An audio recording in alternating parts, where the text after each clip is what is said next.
बेटी बनी बोझ। कविता अपने माता पिता की बहुत लाडली थी। 3 बड़े भाइयों की बहन थी।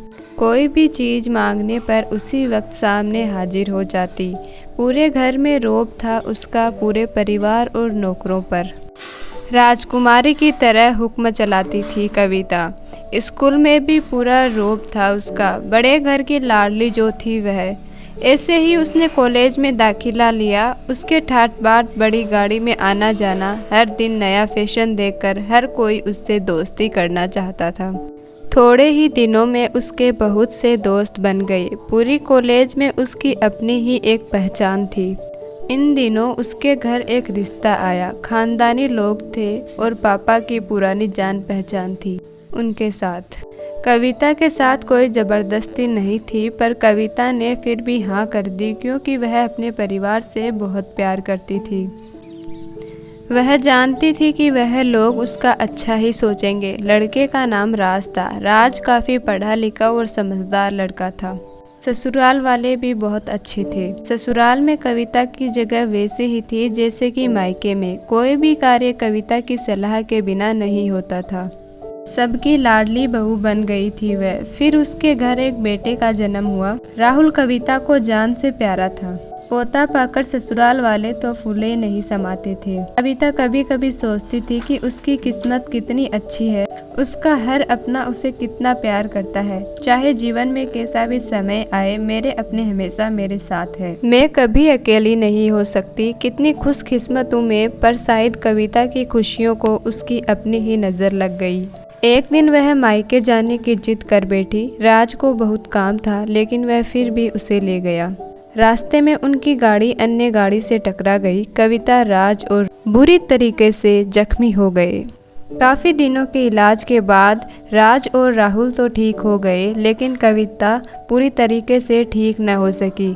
सर पर चोट लगने के कारण वह अपनी आंखों की रोशनी खो बैठी। अब कविता की किस्मत जैसे उल्टे पांव चलने लगी। मायके वाले कुछ दिनों तक उसे मिलने आते रहे, फिर कभी कभार फ़ोन ही करके पूछ लेते कि अब कैसी हो।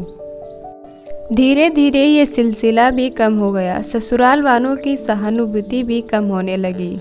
घर में किसी को पास बैठने के लिए कहती तो जवाब मिलता, बहुत काम है, अब तुम भी हाथ नहीं बटा सकती। राज भी चिड़चिड़ा हो गया। बस राहुल ही था उसके साथ, जिसके साथ हंसते खेलते उसका वक्त गुजरता। एक दिन कविता के हाथ से कुछ सामान गिर गया, जिसकी वजह से राहुल को हल्की सी चोट लग गई। कविता के सास ससुर ने राहुल को उससे अलग कर दिया कि कहीं उसके ना देखने की वजह से बच्चे को कोई नुकसान ना हो जाए। कविता अंदर से टूट चुकी थी। एक दिन उसने सबके सामने मायके जाने की इच्छा रखी तो राज उसे तुरंत मायके छोड़ आया, जैसे कि वह भी यही चाहता था। लेकिन राहुल को उसके साथ नहीं भेजा गया। कविता कभी राहुल से दूर नहीं रही थी, पर अपनी कमी के कारण उसने ज़्यादा बहस नहीं की। कविता को लगा कि वह 3-4 दिन वहाँ रहेगी तो थोड़ा हवा पानी बदल जाएगा, क्योंकि वह कितने दिनों से कहीं भी बाहर नहीं गई थी। कविता के घर पहुंचने पर सब लोग बहुत खुश हुए। खाने में सब कुछ कविता की पसंद का ही बना था। कुछ दिनों तक तो सब ठीक रहा, फिर जैसे सब बदलने लगा। सबका व्यवहार बदल रहा था। वह लोग जैसे थक चुके थे उससे। सब लोग घुमा फिरा कर पूछने लगे कि राज कब आ रहा है। एक दिन उसके हाथ से लगकर एक कीमती फूलदान टूट गया। छोटी भाभी ने बहुत हंगामा मचाया। कविता के माता पिता रोज रोज के झमेलों से तंग आ गए थे। उन्होंने राज को खुद से फ़ोन कर दिया। राज कविता को अपने घर ले गया।